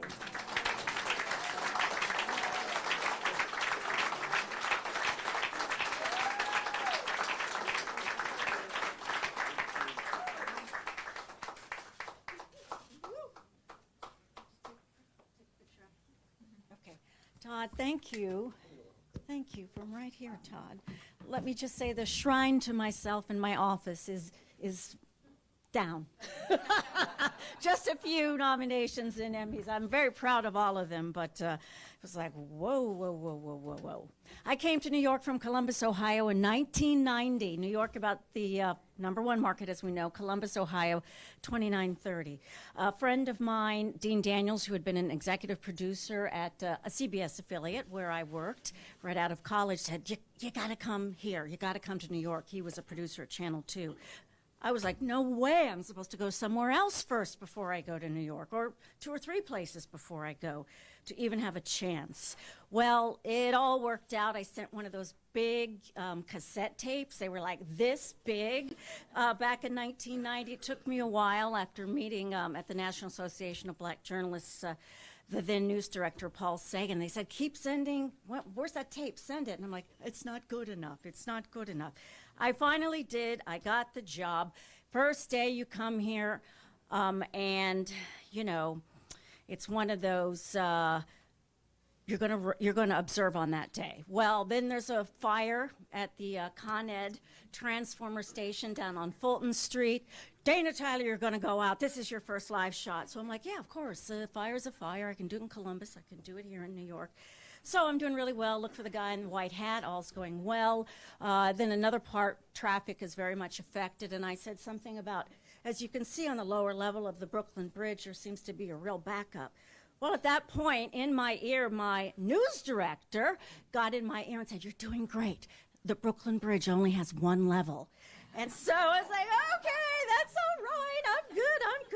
You know, you got to take it in. Girl Scout stuff. Pick yourself up, brush yourself up, off, start all over again. Still to this day. CBS, iconic. To be in a place where I can say, hi, Don Hewitt. Hello, Leslie Stahl. Hello, Connie Chung. Hello, broadcast news, pint-sized powerhouse, Susan Zerinsky. As well as the people at Channel 2, Carol Martin, the late Jim Jensen, and the late Michelle Marsh. So honored to work with Michelle. And thanking her. And of course, Reggie Harris, being the first African-American anchor team in New York. We were really thrilled. We were thrilled. And also, I have to say, in the iconic building, to be across the hall from the As the World Turns studio, let me just say, and see actress Colleen Zink, who played Barbara. I could go through plot lines, and yes, though, you know, Susan, I was very up on all of your marriages. I watched, you know, we watched everything. But, you know, the whole news thing started with watching soap operas. And I remember watching soap opera As the World Turns the day John Kennedy was assassinated. And to be and see it, all of you all, and to step into those rooms, you know, it just touched me in a way that I didn't expect. But it inspired me, and there I was. There I was, learning how to be prepared, the good advice, be credible, be warm, be friendly, lower your voice, and go easy on the eyeshadow, things that I'm still working on today. The viewer, because the viewer, I work with the viewers. It's not the man, right? I work with the viewer. And to be my best to communicate in their living rooms, totally an honor. And to learn that in New York City and to be out on the streets as a reporter, oh my goodness. When I meet young people and I have a great opportunity to mentor and they go, I want to be an anchor. And I'm like, okay, but can you be a reporter first and really learn journalism and really learn how to talk to people and learn how to listen? Because if you so choose, that will make you a better anchor. A lot of people say to me, I remember when you met the Pope. Well, so this is 1995, and one of my, I have to say, my favorite experience reporting at Newark Airport. Pope John Paul II was leaving, and there were all these people, Port Authority families, and we're waiting, and I'm thinking, well, there are children in the front row. Some of them are sick, and their parents are holding them. I'm thinking the Pope might come towards us, towards the families. Might not. The press people said, no, he's going to get on the Shepherd One. We're like, okay. I see a family, the Foggins. I said, could you please tell me about Katie? She's about 2 years old, and her parents told me. Well, then got back to my roped off. The security's so different than just a little roped off position. And here comes the Pope, like gliding, across, and he's coming over, and they put me back on live TV, and there's Pope John Paul II. He's coming over to the families of the Port Authority families. And so here he comes closer, and he's doing his Christmas and Easter Episcopalian. So he's doing his thing, that he does. And, pardon. And, and so then I'm like, and you're sort of, but I'm also on television. So I'm thinking, do a good job.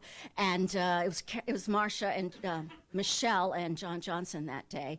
And I'm saying, hello, Holy Father, hello. Now he's gliding on air, and I say, I just shook the Pope's hand. Oh my goodness, I was so nervous. And then he went over to Katie Foggin. This is how the story comes around, this child, and he blessed her.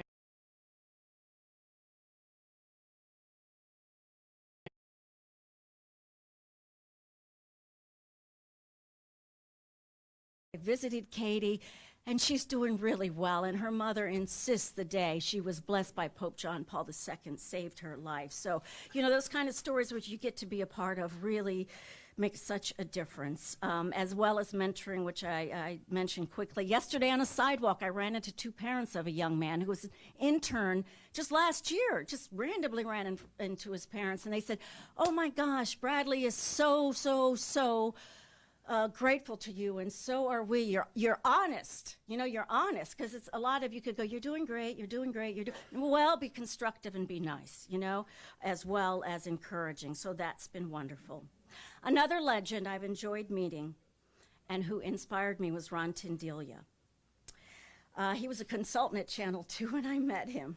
Are we rocking? Yeah, right? That's what he would say, wouldn't? Are we rocking, Richard Liebner? That is right. Ron was a former GM at Channel 2, news director at Channel 7, part of the team forming Eyewitness News. He passed away in 1997. In about year 2000, this young college-age girl comes and works on desk assistant, associate producer, very quiet, kind of looks down, does the work, but very quiet. Her name, Nicole Tindelia, Ron's daughter. I had the great pleasure of working with Nicole on our show, this 4 o'clock thing. We got to do all kinds of fun stuff, interviewing people. We were at the GM building away from the broadcast center. It was like, while the cat's away, we just had the run of the place. All these people would come in. It was wonderful. But Nicole, to see Nicole grow over these past years, I feel, if it's okay with you, I have some pride. I feel like I've been helping you, and she's assistant news director at Channel 2 2 years ago. Your dad would be so proud, but I am so proud, and it's just a wonder to work with her. And I just also want to say how much my family has made such a difference. When I came to New York, my mother was going through chemo for breast cancer, and she said, go, go, go. This is a great opportunity. You have to go. And so I did. My parents, so proud. My sister, who lives here in New York, so proud. And I'm so happy my mother is here today, who last week was in Georgia for Thanksgiving, came home for 2 days, and flew from Columbus last night, and is going to be on a plane right after this thing today. So that work ethic, that get up and go, I get definitely from my parents. And I got to say, too, my dad, who did go to the March on Washington for, yeah, he did, for Martin Luther King. And my dad and my mom, very involved with campaigns. And my dad was a pharmacist. We had Tyler's Drugs. And he wouldn't sell cigarettes even though he could make money because he knew they made people sick. So I miss my dad. And just one other thing I'll say of so many people I've interviewed. One was the night when you finally won that Emmy. I interviewed you. That was a big deal for me too, Susan. So, you know that, yeah, it was great. It was great. It was great. And finally, just getting it right. I mean, I feel I am still a student of it. I work on it every day. I don't mail it in. I'm so honored to anchor the 6 o'clock news by myself. That means you got to be there 100% of the time. And it keeps me on my toes and has, you know, brought me up and invigorated me. And in the steps of other women, Connie Chung, who opened the doors, you know, for so many of us. So I feel very proud. And I know what I love about local news is I get to work on it every day. Today, I saw these words in the prompter yesterday that said, Junior Wall Toss Hazel, in my words. I'm like, in this millisecond, I said, what the frick is Junior Wall Toss Hazel? After I'm reading something else. I mean, you could barely tell on television, but I pause. I'm going to get that right today. I'm going to get that right today. I'm lucky, I'm privileged, I'm honored to do what I do, and I appreciate this from Natis and New York Natis and Denise. Thank you so very much.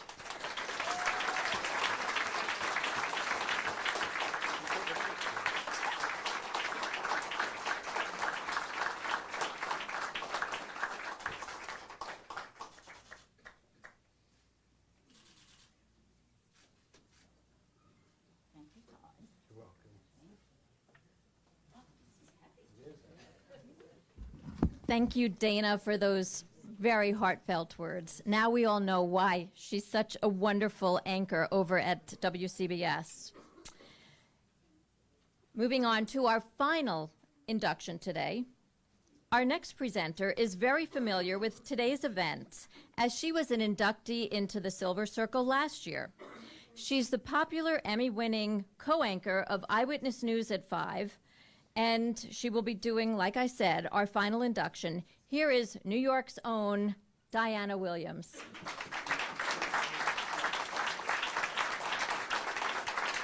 Hi, everybody. Good to be back again. Good to be back again. I told Mary Alice W. W means last. That's just what it means. So we are last. I first got a chance to meet Mary Alice a number of years ago through a mutual friend, and we have so much in common. We're both natural blondes. Yes. We both share the same last name, Williams. And when she first met me, she said, "Hey, sister." And I thought, oh my gosh, my heart skipped a beat, because this was Mary Alice Williams calling me sister. What a special thing, because she is an amazing woman, and a woman who I have looked up to through my entire career.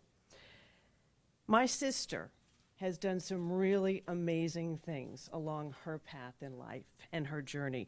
Suffice it to say that her bio would leave you completely breathless, but I did note on a couple of things that she has done along the way. She's held every job in television at almost every network, right? NBC, CBS, PBS. She's been a producer, a writer, a manager, a professor, a correspondent, an anchor, a host, a commentator, an author, creator of CNN New York. Did I say teacher as well? She has done just about everything.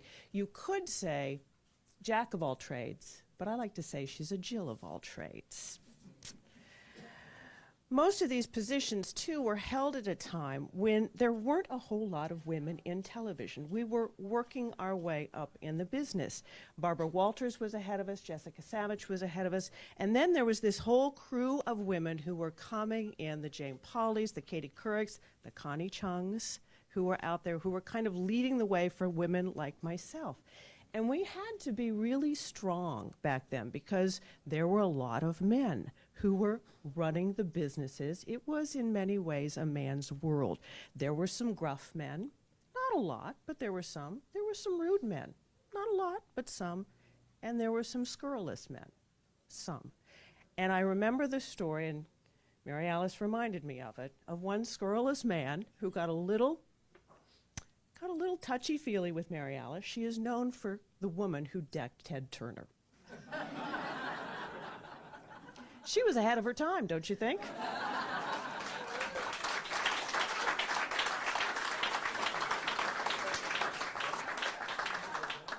It also takes a very strong woman to endure in a business that demands so much time, so much time.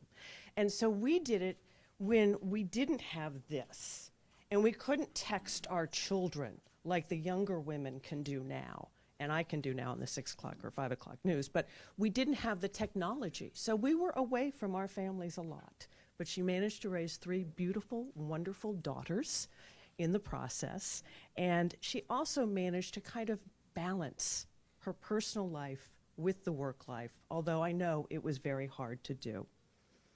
She is a beacon in journalism and a beacon of excellence for all of us. When we talked about this award, she said, well, it really just means that you've got a lot of gray hairs or you've been around for too long. But I said to her, no. I mean, what this really means is that you are getting the respect of your peers, that you are a leader in this business, that you have been a true mentor to others, and you truly have been. And it also means that it's our obligation to pay it forward, to pass along what we know to other younger women who are coming up in this business. And Mary Alice Williams has done that.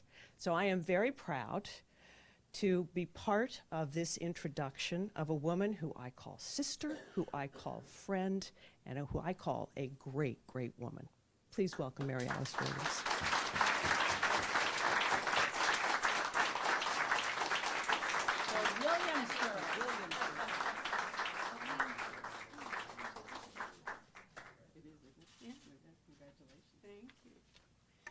Thank you, sister. And thank you all for staying so long. I will be brief. When I was a teenager, I walked into the local NBC station and said, I want to be a producer. And they said, we don't have any openings. Would you be a reporter? I said, that sounds boring. They said, try it for a week. They also told me that I had to go on television on the air now because by the age of 25 I'd be washed up because nobody wanted to see a middle-aged woman delivering anything more serious than coffee. I also know that when I started in New York, Richard Liebner, when I started in New York, the station manager thought that my eyes were too blue and belonged in a horror film, and 3 names would never work on television. But Norman Fine assigned me to the Board of Education in Brooklyn, and the rest is history. Thank you, Norman. You know, we've come a long way, and we've done it together, all of us. Together, we've covered the worst and best that resides in the human spirit. We've fought together for the rights conferred upon us by the First Amendment. Some of us have learned to tap dance, NJ. That was an inside joke. He's still terrible at it. Thank you for that. Thank you to my daughters who allowed me to drag them around the country and sleep on newsroom floors on election nights. And thank you, Pat, for now taking care of Laura, who works for you. To my husband, my beautiful Julian Decter, who puts up with ridiculous hours and lots of drama. To my executive producer, Phil Alonji, and my station manager, John Servideo, and Saint Neil Shapiro for having exhumed me from my cocoon as a college professor and brought me back home. I am so grateful to you. To you members of the Academy who mentored me or walked with me or followed me or carried me in the hardest times, all those 17 years as a single mother raising those babies. Working inside this community of journalists dedicated to helping people decide what's best for their families and their communities and their country. You've taught me that covering incidents like fires and murders doesn't help people decide anything. Covering big issues works better, big ones that help people find solutions, that works better. The legendary Bill Moyers last month on the 50th anniversary of WNET, 50, wow, said, "We are in denial if we don't read the signs. Fevered agents of a hostile ideology are waging war on all things public, public schools, public libraries, public lands, public parks, public health, public broadcasting." Lions from Murrow to Moyers remind us that television is a public trust. I've always trusted the people in this room and in our community whose allegiance is to giving the public the truth as we understand it. Thank you for this great honor. Thank you for your fellowship and your friendship. You have given me an extraordinary life.